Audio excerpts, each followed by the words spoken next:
غیر مختون کی امامت کا کیا حکم ہے؟ چنانچہ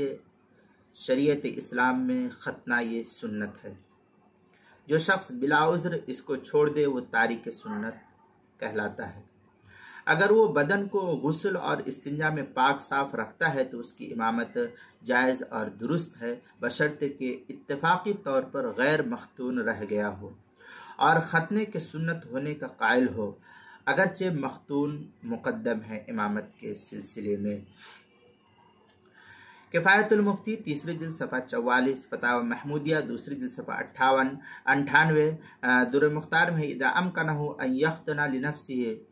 فعل، اس طریقے کی عبارت در مختار جو زکریہ بک ڈپو دیوبند کا ہندی نسخہ ہے اس کی 9ویں جلد صفحہ 549، کتاب المسائل اس کی پہلی جلد صفحہ 412 پر اس کو نقل کیا۔ اس شخص کی امامت تو جائز اور درست ہے، لیکن بہتر یہ ہے کہ جس شخص کا ختنہ ہوا ہے ایسے شخص کو امامت پر مقدم اور ایسے شخص کو امامت کے لیے رکھنا یہ بہتر اور افضل ہے، اور اگر یہی شخص ہے امامت کے لیے تو پھر اس شخص کو بہتر ہے کہ اپنا ختنہ کروا لے تاکہ یہ ان تمام تر اشکالات سے بالاتر ہو سکے۔ یہ مشورہ ہے یہ مسائل کے سلسلے میں۔